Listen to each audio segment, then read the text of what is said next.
entire career here. Are you feeling the criticism?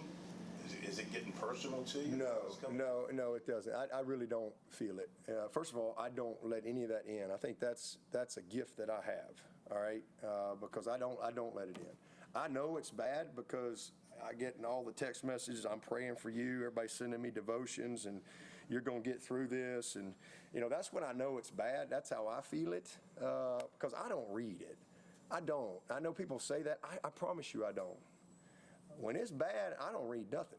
Eddie Robinson told me that one time. I was a young GA at Alabama, 1993, and I'm just sitting there. I'm on my little computer thing breaking down whoever I was breaking down, and Eddie Robinson walks in my office. He's in a coat and tie. I never forget. I still got my notes, and he sits down, just me and Eddie Robinson. And he just wanted to talk. He wanted to know who I was, and he was in town visiting Coach Stallings, and he just walking around the building. And I'm just in there, and I guess it was around lunchtime. He just walks in and sat down, and that's one of the things he told me. He said, let me tell you something, young coach. He said, when it's bad, don't read nothing. That's what he said. He said, don't read the papers, don't read nothing. And I know, and now we got all this other craziness, but I don't. But yeah, so I'm human, right? And like I said, that's when I know it's bad, when I got people I hadn't heard from a long time and they're praying for me. The cool thing though is I've had a lot of coaches in this conference and other conferences that have reached out to me and encouraging me, and I really appreciate that. Listen, I've done this a long time. And I say that to you just so you know. Why would I not have faith?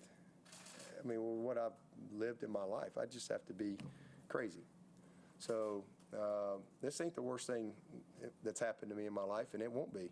And it won't be for these players. It's a bad moment, because we take pride in what we do and we're competitive. But this ain't the worst thing that's ever happened to me in my life.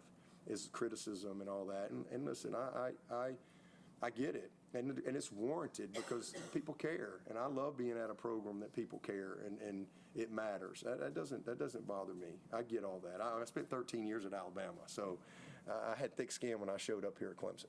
I understand expectations and disappointment, and but man, nobody wants to win more than we do.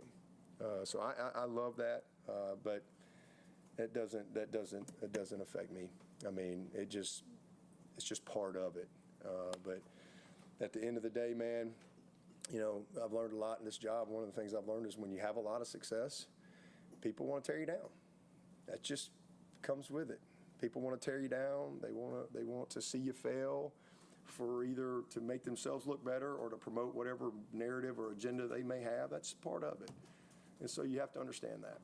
And I do. So I love my job, love the people I work with, where I work with, and I love it all. The bad, it's all good. And as a Christian, I know Romans 8:28 says all things work together for good for those who love the Lord. And I love the Lord. My life's built on a foundation of faith. My identity is not a scoreboard. My identity is not being a football coach. So I may not be happy, but I always have my joy.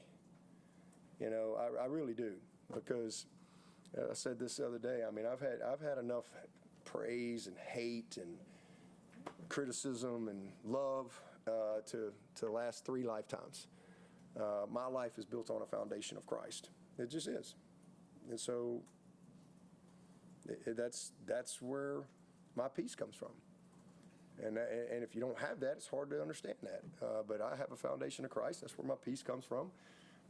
That's just how I'm built, and I just know that adversity is a part of life. But it's a choice of whether or not you let it develop you or define you or destroy you. And I've always chosen to, just turn the pain into purpose. I've always done that. And that's everything goes back to my purpose in life. And this, what I do for a living, our purpose as a program. That doesn't change. No record. I don't work to a record. My identity's not tied up in a scoreboard. None of that stuff. And there's probably a lot of people who don't like to hear that, but we've had a lot of success here, and it hasn't been perfect. So I don't. I thrive in the battle. Honestly, I have my whole life. I mean, I watched my sister-in-law die at 49 years of age in the hospital, breast cancer. I mean, listen, perspective is important. So if they want me gone, if they tired of winning, they can send me on their way, because that's all we've done is win. So if they tired of winning, we've won this league 8 out of the last 10 years. Is that not good? I'm just asking, is that good? I don't know if that's good or not. To win your league 8 out of 10 years, to go to the playoffs 7 out of 10 years, to be in 4 national championships, win it twice. Yeah, we're a little down right now. Take your shots, but I got a long memory, in case y'all don't know. We'll be all right. We'll bounce back.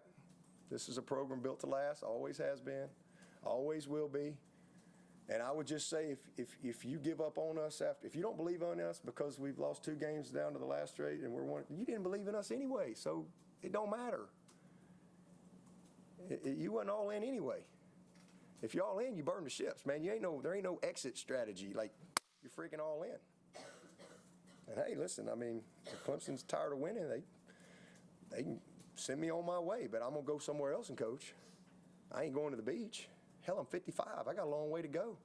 Y'all gonna have to deal with me for a while. I got a long way to go. I'm just getting going. I'm just now good enough to be a head coach. I'm just now figuring it out. So we'll be around a while.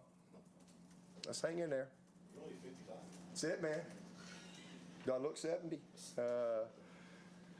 Yeah, I think that's about right around the age. I think Coach Stallings he was right around that age, 55, 56, something like that when he came to Alabama. I think Coach Saban, what was Coach Saban? He's probably about that 55 or so when he got to Alabama.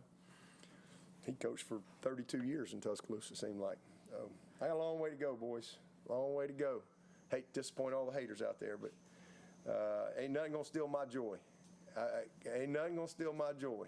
Now, I ain't happy, but ain't nothing gonna. Happiness is based on results you get, right? But joy is something that's deeper within, and that's what I build my life on. So, I'm way too blessed to let it steal my joy. It's frustrating, and I'm sure it's really nasty because, again, we have a society now that's normalized nastiness and hate and criticism, and we give platforms to people to just tear people down and make stuff up and lie, and nobody cares. That's just normal in society, and that's sad, but that's why I don't participate in that.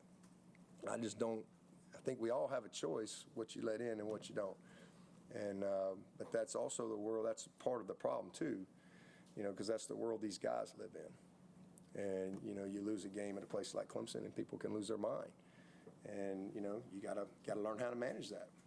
You gotta learn how to live your life with that. That's why you got to build your life on a foundation of faith